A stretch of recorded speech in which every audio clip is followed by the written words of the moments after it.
नमस्कार, आप देख रहे हैं बातें खेती की और मैं हूं याशु गांधी। जैसा कि आप जानते हैं, अपने इस कार्यक्रम में हम लेते हैं कोई एक फसल और करते हैं उसके बारे में विस्तार से चर्चा। तो आज का हमारा विषय है हरा धनिया। जी हाँ, वही हरा धनिया जिसके बिना चटनी की कल्पना करना कुछ अधूरा सा है और खाने की सजावट में भी कुछ खास मजा नहीं आता। और इसके बारे में विस्तार से चर्चा करने के लिए विशेषज्ञ हमारे साथ स्टूडियो में मौजूद होते हैं और आज हमारे साथ मौजूद हैं डॉक्टर सतीश चंद्रा जी। डॉक्टर साहब, आपका बहुत बहुत स्वागत है। आपका धन्यवाद। डॉक्टर साहब, हरा हरा खिला खिला धनिया खेतों से लेकर हमारे सलाद, चटनी, हमारे खाने की सजावट में हर जगह उसकी बहुत अहम भूमिका होती है। लेकिन इसके खिलखिलाहट को और इसके हरेपन को बरकरार रखने के लिए जितनी भी केयर की जाए किसान की तरफ से, वो बहुत अहम होती है। लेकिन अगर इसके बारे में मैं आपसे बहुत सारे प्रश्न पूछने वाली हूँ, लेकिन फिलहाल अगर हम इससे पहले की बात करें, एक कदम पीछे की, इसकी बुआई की, इसकी केयर करने की, तो उसमें किन बातों का खास ख्याल रखना चाहिए? देखिए, हरा धनिया आजकल तो बहुत ज़रूरी हो गया है और बहुत अच्छी फसल माना जा रहा है। हालांकि पहले ये इतना आमदनी का ज़रिया नहीं माना जाता था किसानों के लिए, लेकिन आजकल इसकी बहुत अहमियत हो गई है और किसान भी जागरूक हो गए हैं। और धनिये की अपनी भी एक बहुत बड़ा वजूद है, क्योंकि धनिया शुरू में एक मसाले की तरह इस्तेमाल होता है, धनिये का बीज। बिल्कुल। और ये बीज भारतवर्ष में भारत से जो सबसे पहले निर्यात की गई सामग्रियों में से एक है। तो ये बहुत इम्पोर्टेंट है और धनिया उगाने के लिए आजकल किसानों को ध्यान करना पड़ेगा अच्छी किस्म का। अच्छी किस्म से मतलब है कि इसका बीज हर साल चाहिए, चाहे आप इसको केवल पत्तियों के लिए उगाएं, सलाद के लिए उगाएं, हरे उसके लिए उगाएं, सब्जी के लिए, लेकिन अल्टीमेटली इसको उगाना बीज से ही पड़ेगा। तो इसके बीज पैदा करने में काफ़ी दिक्कतें आती हैं अगर अच्छी किस्म का प्रयोग ना किया जाए, क्योंकि इसके बीज में एक किस्म का शहद निकलने वाला रोग लगता है जिसको अर्गट बोलते हैं। और उससे बीज की जो अंकुरण शक्ति है वो बिल्कुल नष्ट हो जाती है और उसमें किसी स्थिति में तो ऐसा भी होता है कि उसमें जहर भी पैदा हो सकता है। तो इसलिए इसके बीजों का बड़ा ध्यान रखना पड़ता है। अच्छी किस्म का बीज लें। जैसा कि आपने कहा कि कई बार किसान बीज को उपचारित करने की ज़रूरत महसूस नहीं करता, उसको लगता है कि उपचारित बीज मिलता है। तो अगर मैं बहुत ही सामान्य तरीके से उसको समझूं आपसे, तो उपचारित बीज अगर वो खरीद रहा है बाजार से, तो भी उसको एक बार उपचारित कर ले प्रिकॉशन के लिए कि आगे कोई दुविधा ना हो। उपचारित बीज के कुछ लक्षण होते हैं जी। आमतौर पे अगर उपचारित बीज आएगा जी, तो उसमें जो सीड कंपनियां हैं वो कुछ रंगत उसमें दे देते हैं ताकि बीज नेचुरल, जैसे प्राकृतिक तौर पे उसकी जो रंगत है उससे भिन्न किस्म की होती है। तो किसान को बीज देखते ही पता लग जाना चाहिए कि उपचारित है या नहीं है। लेकिन आजकल बाजार में इतनी धोखाधड़ी चल रही है बीजों में कि वो मात्र रंग लगाकर भी उसको दे सकते हैं और इतनी कम कीमत हालांकि लगती है इसको उपचार करने में, फिर भी वो लोग किसानों के हित का ध्यान ना रखते हुए अपने 4 पैसे बचाने के लिए सिर्फ एक हल्का सा रंग लगा दें। तो किसान को उपचार करने में कोई संकोच नहीं करना चाहिए। मतलब कि अगर उपचारित लिया है तो भी एक बार उसको कर लें ताकि उसको खुद को नुकसान ना हो, उस फसल को लेकर से बच जाए। और क्या कोई ऐसा तरीका भी हो सकता है कि अगर उपचारित बीज है, ये वास्तव में सही तरीके से उपचारित किया गया है या नहीं किया गया? जैसा कि आपने कहा कि धोखाधड़ी होती है, रंग लगा दिया जाता है, तो क्या इसको भी मेजर करने का या इसको पहचानने का भी कोई तरीका हो सकता है? पहचानने का तरीका साइंटिफिक लेवल पर है, लेबोरेटरीज में है, एक आम किसान के लिए ये तो उसके लिए सामान्य सीधा सा रास्ता है कि उसको उपचारित कर ले, किसान को उपचारित कर लेना चाहिए। तो बिल्कुल दोस्तों, इस बात का आप खास तौर से ध्यान रखें कि कोई भी फसल हो, कोई भी बीज आप लगाएं, अगर आप उसको उपचारित लेते हैं या नहीं उपचारित किया हुआ भी लेते हैं, तो कम से कम छोटा सा काम करके एक बड़े से नुकसान से बचा जा सकता है। इस बात को जरूर ध्यान रखिएगा और यह सभी में ये चीज लागू होती है, चाहे वो धनिये की बात हो रही हो या फिर पुदीने की बात हो रही हो। अच्छा, अब अगर आगे बढ़े तो उपचारित हुआ, लग गया, अब अगला कदम। धनिये का बीज जो है वो एक बड़ी मज़ेदार चीज़ है कि धनिया जो है उसको आमतौर पे हम क्या कहते हैं, बीज लेकर आते हैं और उसको वैसा का वैसा बो देते हैं। लेकिन धनिये में क्या है, धनिये के बीज जो होता है वो गोल एक ढोलक की तरह ड्रम टाइप होता है, बिल्कुल, उसको हमें 2 टुकड़े में तोड़ना चाहिए, क्योंकि उससे हमारा बीज कितना खेत में डालना है उसमें हम काफ़ी किफ़ायत कर सकते हैं। क्योंकि इसका बीज अगर 2 टुकड़ा करके डालेंगे तो भी आराम से अंकुरित होगा और कम मात्रा में हमारे को अधिक पौधे मिल जाएंगे। यानी कि पूरी तरीके से उसको ना बो के उसको 2 टुकड़ों में उसको करके हाथ से दबा के ही 2 टुकड़े कर लेते हैं लोग आराम से। हाँ, उसके लिए कोई खास मशीन की ज़रूरत नहीं होती, उसको वैसे ही। और इसका बीज भी काफ़ी कम लगता है, 8 किलो प्रति एकड़ लगता है, तो उसको हाथ से 2 टुकड़े बनाना कोई मुश्किल काम नहीं। तो आप बिल्कुल ध्यान से सुनते रहिए, बहुत सारी काम की टिप्स दे रहे हैं डॉक्टर साहब हमें, जैसे कि अभी बीज को बोने को लेकर दी। इसके बाद किन बातों का ध्यान रखना चाहिए कि किफ़ायत भी हो और ज़्यादा से ज़्यादा मुनाफा भी हो किसान को? हाँ, किसानों को इसे जब वो हरे साग के लिए उगा रहे हैं तो सिर्फ 9 इंच से लेकर 1 फुट यानी 22-25 सेंटीमीटर से लेकर 30 सेंटीमीटर की दूरी पर लाइन से लाइन में बोना चाहिए और 8 किलोग्राम प्रति एकड़ के हिसाब से इसका बीज प्रयोग करना चाहिए। और बिजाई के समय जब वो बीज डाल रहे हों उसके साथ साथ खाद का प्रयोग करें। इसके अंदर यूरिया का प्रयोग बहुत अच्छा माना गया है हरे सब्जी के लिए।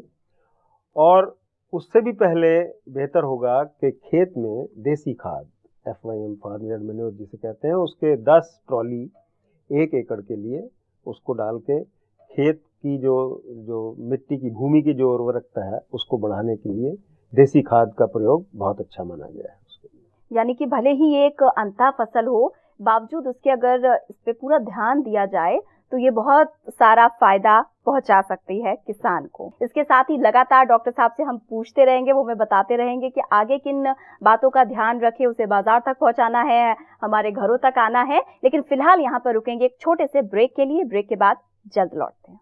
आजकल जो मंडी समिति एक्ट है जी, उसमें तकरीबन 11 प्रदेश ऐसे हैं जिन्होंने उसमें मॉडिफिकेशन किया है और किसान को छूट दी है कि उसे अपना जो उत्पाद है, खास तौर से सब्जियों वाला उत्पाद, वो मंडी ले जाने की ज़रूरत नहीं है, वो सीधा बाजार में जाकर बेच सकता है रिटेल में। ब्रेक के बाद एक बार फिर से आपका स्वागत है। दोस्तों, आज के हमारे कार्यक्रम में हमारी चर्चा का विषय है हरा धनिया। और ब्रेक में जाने से पहले डॉक्टर साहब हमें बता रहे थे कि किस तरीके से हरा धनिया अगर हम बाजार में बेचते हैं और उससे मुनाफा कमाना चाहते हैं तो अलग अलग प्रजाति पर निर्भर करता है कि हम कब उसे काटें। डॉक्टर साहब, आगे बढ़ने से पहले मैं चाहूंगी कि कुछ टिप्स आप हमारे किसान दोस्तों को भी दें कि किस तरीके से इस स्तर पर, इस चरण पर वो ज्यादा से ज्यादा मुनाफा कमा सके। धनिया का जो किसान है उसे क्या करना चाहिए, वो फसल को ऐसे बोए 15-15 दिन के या 10-10 दिन के अंतराल पर कि हर 10 दिन बाद जो वो कटाई करे उससे उसको आमदनी हो जाए और खेत भी साथ के साथ इस्तेमाल हो जाए। जहाँ पर एक बार काटा वहाँ पर दोबारा वो बो सकता है, तो साइक्लिक ऑर्डर में वो अपना जहाँ से काटता जाए वहाँ बोता भी जाए साथ साथ, तो वो उसको लंबे सीजन, पूरे सीजन के लिए अपना खेत इस्तेमाल कर सकता है, करता रहेगा और लगातार उसको आमदनी होती रहेगी। तो बहुत आपके काम की चीज डॉक्टर साहब ने बताई, इसको जरूर ध्यान रखिएगा। अब बढ़ते हैं आगे। हरा धनिया हरा भरा रहे, ये पहली शर्त होती है, क्योंकि हम भी अगर बाजार में जाते हैं तो कहते हैं कि नहीं, ठेले से सामान लेते हैं दुकान से कि भैया ये हरा नहीं है, मुरझाया हुआ है या ताज़ा नहीं लग रहा। तो इन सारी चीज़ों का ख्याल रखने की जो प्रक्रिया होती है वो किसान की तरफ से कहाँ से शुरू होती है? हरा धनिया क्योंकि जैसे आपने बताया पत्तियों पर निर्भर करता है, उसकी खूबसूरती जो है वो उसकी पत्तियों में है, तो इसलिए उसको काटने का समय बड़ा अच्छा होना चाहिए। ऐसा होना चाहिए जिस समय उसमें मुरझाहट ना आए, जिस समय उसके मुरझाने की जो अवस्था है उससे वो बच सके। सुबह सुबह आमतौर पर क्या होता है कि किसान लोगों को बहुत सुबह काटना होता है, या अगर उन्हें मार्केट ले जाना है सुबह तो वो शाम के समय काटते हैं उसको, ताकि उसे ज़्यादा देर तक ना रखना पड़े और वो अच्छी अवस्था में जिस समय काटते हैं तो काटने में जो समय लगेगा उतनी ही देर में वो ना मुरझा जाए। पहली बात तो ये होती है जी। दूसरा ये होता है कि जैसे जैसे उसको काटते जाते हैं उस पर एक बहुत महीन स्प्रे, जो आजकल छोटे छोटे स्प्रेयर्स आते हैं, एटमाइजर्स बोलते हैं उनको, और ये इस्तेमाल भी होते हैं, मेकअप वगैरह में लोग इस्तेमाल करते हैं। तो ऐसे पानी से उसको सिर्फ ज़्यादा पानी उस पर नहीं छिड़कना चाहिए, हल्का सा पानी छिड़क देना चाहिए ताकि उसमें नमी रहे जी। और उसके पत्ते मुरझा ना पाए। दूसरी बात यह है, उसको जो पैकिंग करते हैं हम, उसको जिस चीज़ में भरना है उसको ठूस के बोरी में नहीं भरना चाहिए, क्योंकि उससे पत्तियां ख़राब हो जाएंगी। उसके लिए प्लास्टिक की जो क्रेट्स आते हैं उसके अंदर सजा के रखना चाहिए। उसकी डंडियां, एक लेयर में डंडियों वाला हिस्सा एक तरफ रहता है, दूसरी लेयर में वो डंडियों वाले हिस्से पर पत्तियां आती हैं, फिर तीसरी लेयर में पत्तियों वाले पे डंडियां आती हैं। तो इस तरह से अदला बदली करके उसको जब रखते हैं तो उसमें पत्तियों को ठेस लगने का चांस कम होता है। और क्रेट में ये भी होता है कि रगड़ भी कम लगती है, और एक बार अगर पैकिंग ठीक हो जाए तो पत्तियां उसमें ठीक ठाक रहती हैं। और हर लेयर के बाद एक हल्का सा स्प्रे कर देना अच्छा रहता है, उसमें नमी रहती है। बहुत ज़्यादा नमी नहीं होनी चाहिए, क्योंकि उससे भी पत्तियां गल जाएंगी।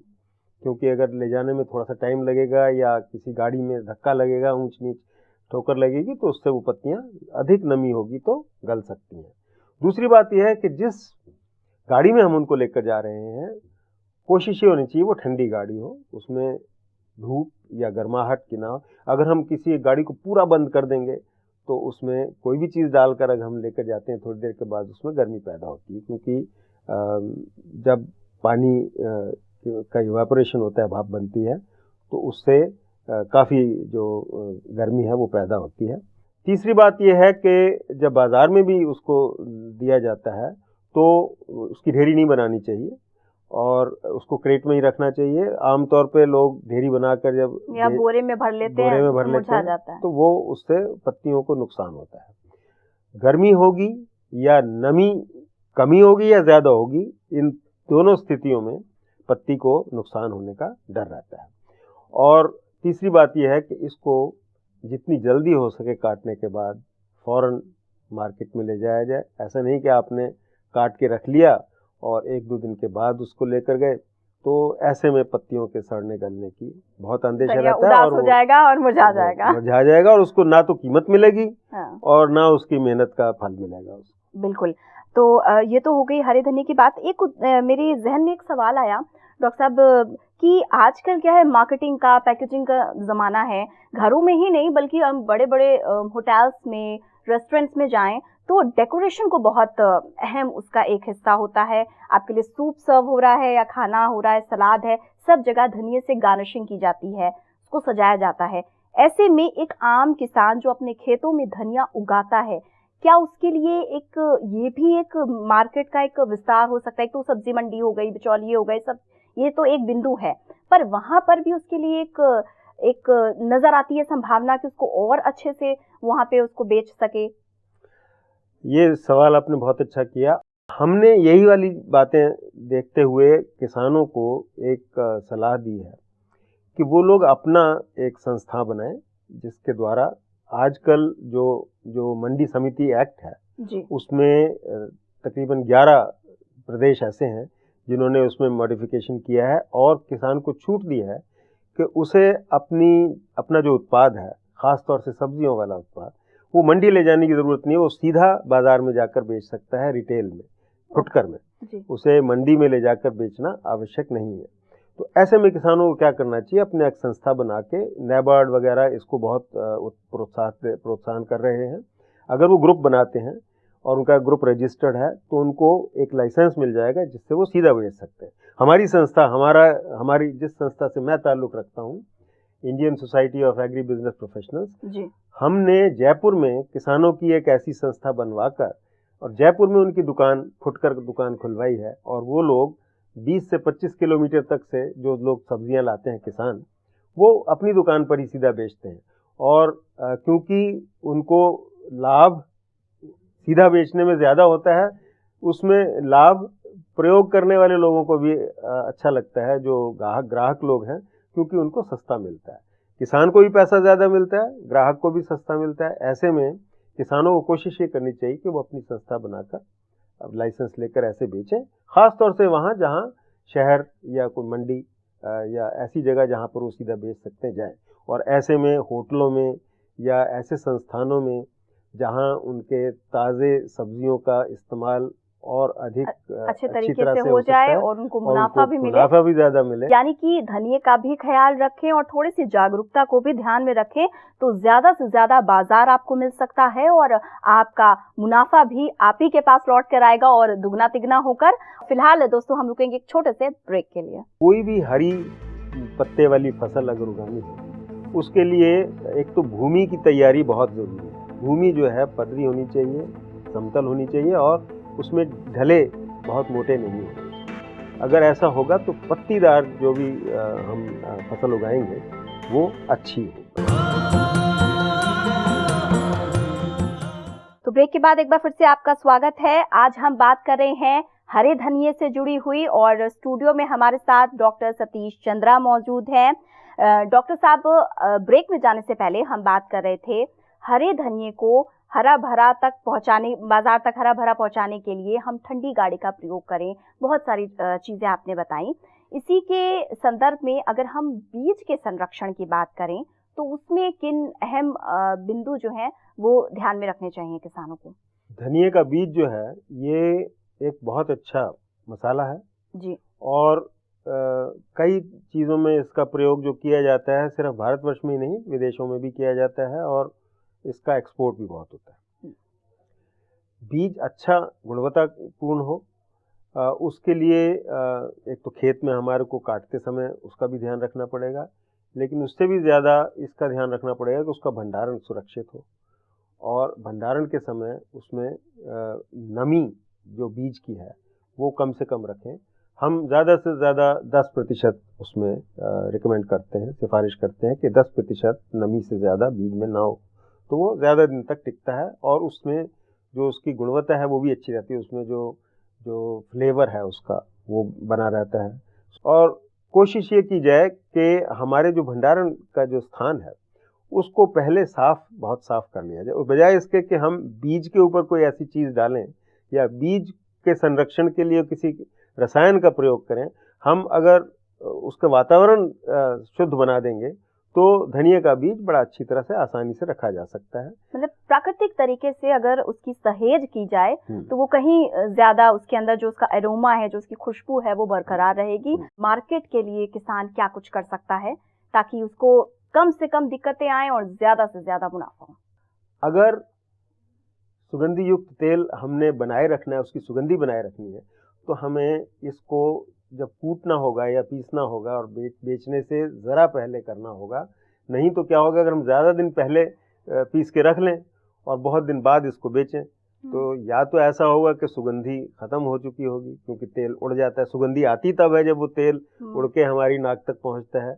तो ये तेल ऐसे होते हैं जो हवा में उड़ जाते हैं। अच्छा डॉक्टर साहब, यही एक, माफ कीजिएगा मैं आपको बीच में रोक रही हूँ, यही एक वजह थी ना जो आज हमारे खाने में खुशबू या जो स्वाद होता है वो वैसा नहीं होता जैसे हमारी दादी नानी के हाथ में होता था, क्योंकि वो ताजे मसाले पीसते थे, ताजे मसाले डलते थे। अब हम मार्केट से पैक्ड लेकर आते हैं जो काफी पहले पिसे होते हैं, पैकिंग होती है और फिर हमारे घरों तक आते हैं। तो स्वाद में भी बहुत ज्यादा, सुगंध के साथ स्वाद में भी बहुत ज्यादा, खुशबू दोनों इस पर आधारित हैं कि ये इसको लास्ट कब ट्रीट किया गया, इसको कैसे इस्तेमाल किया गया, कितने दिन पहले। आजकल आपने देखा होगा हर पैकेट पर एक डेट लिखी होती है कि इस डेट से पहले इस्तेमाल कर लें, एक्सपायर हो जाएगा। वो काफ़ी ऐसा होता है कि वैसे तो ग्राहक को माइंड में रख के लिखी जाती है, लेकिन उससे ज़्यादा वो बनाने वाले को माइंड में रख के लिखी है।